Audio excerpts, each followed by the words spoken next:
मोदी जी को 10 लेटर लिखता हूँ। जब अक्ल बट रही थी मोदी जी लास्ट में थे, अक्ल उनके काम आई नहीं, क्योंकि 800 करोड़ का बिल है ट्रैवल का। उनको ये नहीं मालूम वीडियो कॉन्फ्रेंसिंग होती है।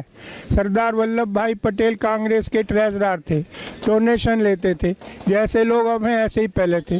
लोगों ने उड़ा दिया, अरे तो बड़े पैसे कमा रहा है। उनके कानों तक बात पहुंची, बोला भैया मैं पैसे नहीं लेता। मीटिंग बुलाई, पूछा भैया पैसे कमा के आदमी क्या करता है? अजी करता क्या है? मकान बनवाता है। बोले मैं वचन देता हूँ मैं कोई मकान नहीं बनवाऊंगा। आप सबसे मेरी गुजारिश है, आप मुझे सरदार वल्लभ भाई पटेल के मकान का एड्रेस दे दो। दिल्ली में, बम्बई में, महाराष्ट्र में, गुजरात में उस बंदे ने आधे कमरे का मकान नहीं बनवाया। मोदी जी उनकी मूर्ति पे 6000 करोड़ खर्च करके आए। हम बनाने में असमर्थ हैं। ऑर्डर गया चाइना को। किस लिए? ये मूर्ति मोदी जी ने बनवाई थी। मोदी जी कुतुब मीनार की जगह मोदी मीनार बनवाओ, ताजमहल की जगह मोदी महल बनवाओ, भारत माता की मूर्ति बनवाओ माउंट एवरेस्ट पे। पब्लिक के पैसे बर्बाद करने तो शर्मा जी से पूछो, कहाँ आपको जनादेश है कि अब 6000 करोड़ की मूर्ति बनाओगे? क्या पिछले 72 साल से हम बिना मूर्ति के जिंदा नहीं हैं? सरदार पटेल ने अपने ज़िंदगी में एक आदमी की ज़िंदगी बर्बाद नहीं की। उनकी मूर्ति ने 30 गाँवों के 10,000 लोगों की ज़िंदगी बर्बाद कर दी है। कैलकुलेशन करके भेजा शर्मा जी। मैंने कहा जी ये मेरी कैलकुलेशन है, 137 साल लगेंगे इस मूर्ति की कॉस्ट रिकवर करने में। नहीं जी ये टूरिस्ट सर्किट है। टूरिस्ट सर्किट कैसे? वो है ही नहीं। सिंगापुर छोटा सा है, इंडिया इतना बड़ा है। सिंगापुर में ज़्यादा टूरिस्ट आते हैं।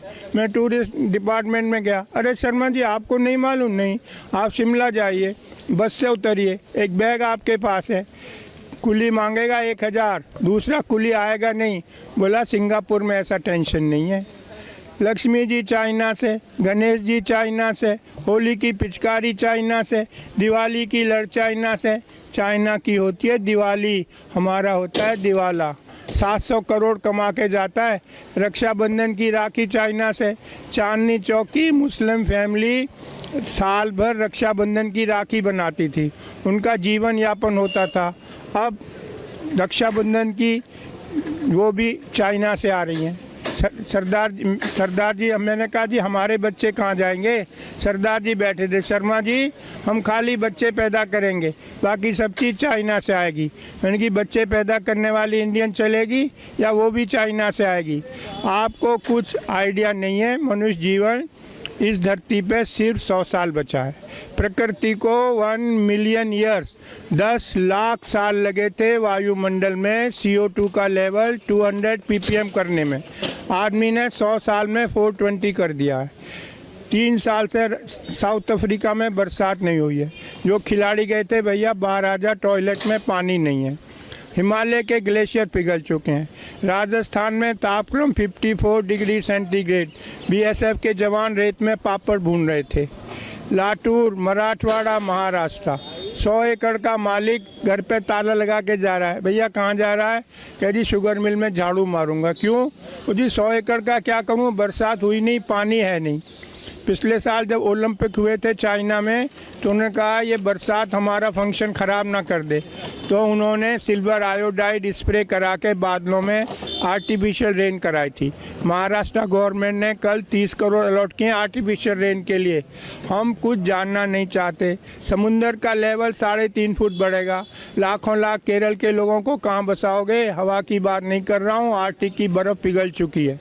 जब आग लगेगी, जब कुआं खोदोगे, बहुत सारे मैं आता हूँ जंतर मंतर। जो नई पीढ़ी है उसे 3 ही बात करती है, मैनू की, तैनू की, सानू की। मुझे क्या, तुम्हें क्या, हमें क्या, गवर्नमेंट का काम है। हम दुनिया में सबसे उल्टे क्यों हैं? स्वीडन ने कल $100 का सरचार्ज लगाया है एयर ट्रेवल पे। फिनलैंड ने बैन कर दिया, कोई हवाई जहाज से नहीं जाएगा। यूरोप में कार्बन क्रेडिट एविएशन के लिए पूरे साल आप एक स्टाफ फ्लाइट नहीं ले जा सकते। क्यों? जो हवाई जहाज से जाता है 50 गुना ज़्यादा ईंधन इस्तेमाल करता है, 50 गुना ज़्यादा प्रदूषण फैलाता है। हम दुनिया में उल्टे क्यों हैं? धरती गर्म हो रही है, सबसे ज़्यादा प्रभाव हमारे देश पे पड़ेगा। मैं बता चुका हूँ। ऐसा कहीं भी नहीं है। न्यूक्लियर बैन कर दिया। 3 माइल आइलैंड वो हुआ था एक्सीडेंट अमेरिका में, 30 साल से वहाँ कोई ऑर्डर नहीं है। जर्मनी ने बैन कर दिया, स्वीडन ने कर दिया। आप गूगल पे जाओ, चेरनोबिल टाइप करो, CHERNOBLE। दुनिया की सबसे महंगी इमारत यूक्रेन में बन रही है, जब इससे महंगी इमारत आज तक बनी नहीं। न्यूक्लियर एक्सीडेंट को कवर करने को हम न्यूक्लियर के पीछे भाग रहे हैं, हम एयर ट्रेवल के पीछे भाग रहे हैं। मैं क्या क्या बताऊं आपको। सरिता विहार चलो, हर दूसरे घर में एक कैंसर पेशेंट है। मैं रविशंकर प्रसाद के पास गया, जर्मनी से डॉक्यूमेंट लाया। किसी भी देश में आप जाके कह सकते हो भैया बताओ यहाँ कितना रेडिएशन है। हमारे यहाँ ऐसा कोई नियम नहीं है।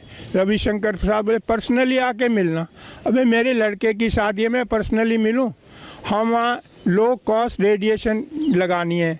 मैं उनके पास गया, टावर वालों के पास। अरे शर्मा जी 10 टावर, 30 सिक्योरिटी वाले, 30 ऑपरेटर, 10 जनरेटर, सबकी छुट्टी करके एक टावर लगा दी। भैया आप लोग 1000 गुना रेडिएशन टॉलरेट करने को मजबूर हो। डॉक्यूमेंट है मेरे पास, जयपुर और बम्बई। जब से ये टावर लगी 6 लोग कैंसर से मर गए। कोई जानना ही नहीं चाहता रियलिटी। ना जो टॉप पे लोग हैं उनको कुछ अक्ल नहीं है, ऐसे लोग रिक्रूट करें। मैं जाता हूँ बताने, मैं IIT से पढ़ा हूँ, लंदन से पढ़ा हूँ, डॉक्यूमेंट लाता हूँ, लेकिन यहाँ कोई अक्ल वालों की कोई व्यवस्था ही नहीं है। मोदी जी क्यों 800 करोड़ खर्च करते हैं ट्रैवल पे? पता नहीं वीडियो कॉन्फ्रेंसिंग हो सकती है। 6000 करोड़ मूर्ति पे, गरीब देश का पैसा। 3 साल का बच्चा रोड पे पेन बेच रहा है। अरे 6000 करोड़। भाई हमें आज़ाद हुए आज 70 साल हो गए। दुनिया के 40% अशिक्षित मेरे देश में रहते हैं। क्यों? क्योंकि हमने कुछ किया ही नहीं है। रशियन रिवॉल्यूशन हुआ था, कम्युनिस्ट पार्टी का डिक्टेट था, ईच वन टीच वन। दुनिया के 55% कुपोषित बच्चे मेरे देश में रहते हैं। क्यों? आदमी माँ के पेट से होगा पैदा होगा कि आम के पेड़ पे लगेगा। 52% फीमेल आर एनीमिक। नई पीढ़ी स्वस्थ कैसे पैदा होगी? गुड़गांव में रहता हूँ, फोर्टिस हॉस्पिटल में एनीमिया क्लिनिक खुलवाया है। डॉक्टर राजेश भार्गव इंचार्ज है। इतना दुख है आपको बताते हुए, गुड़गांव में 76% गर्ल्स आर एनीमिक। 76% लड़कियों के बॉडी में 3 से 5 ग्राम खून है। इस पे कौन काम करेगा? कोई मेरे चुप करा देते हैं। शर्मा जी ये डिस्कशन है, क्यों नहीं है? खाली हम नीरव मोदी डिस्कस करते रहें। मैं आपको मलेशिया का बताता हूँ। एक आदमी ने अखबार में पढ़ा कि हमारी गवर्नमेंट पे इतना लोन है। ऑर्डिनरी आदमी, कोई बड़ा सेलिब्रिटी नहीं था। उसकी कटिंग लेके वो घर घर गया, लोगों को बताया, चंदा इकट्ठा किया, मिनिस्टर को दे के आया कि भाई ये सरकार ये लोन उतारो गवर्नमेंट का। एक हमें नीरव मोदी सरकारी पैसा लेके भाग गए। मेहुल चौकसी सरकारी पैसा, कितना अंतर है हम में। मलेशिया का ऑर्डिनरी आदमी चंदा इकट्ठे करके लाया लोगों से और गवर्नमेंट का फॉरेन लोन उतारा। यही मैं कह रहा हूँ, इसको आगे बढ़ाओ। मुझे रोक लेते हैं लोग कभी, मैं डरता नहीं भाई। मैं नई पीढ़ी को बताना मेरी ड्यूटी है। मनुष्य जीवन इस धरती पर सिर्फ 100 साल बचा है, हमको इस पे बात करनी चाहिए। अभी 200 कंट्रीज़ के लोग आए थे, ग्रेटर नोएडा में मीटिंग थी। 1.5 डिग्री टेम्परेचर बढ़ेगा धरती का। ट्रंप बाहर हो गया अमेरिका का जो है प्रेसिडेंट, क्योंकि उसे पैसा देना पड़ता सोलर लगाने के लिए। अब 2 डिग्री बढ़ेगा, ना हमें खाना मिलेगा ना पानी। मैं चाहता हूँ आप लोग मेरी बात सुनो, ये साइंटिफिक फैक्ट्स हैं, कोई मेरी अपनी बनाई बातें नहीं है। हर एक को पूरी मनुष्य की सृष्टि इस धरती से ख़त्म होने के कगार पर है यदि हमने कोई एक्शन नहीं लिया। धन्यवाद।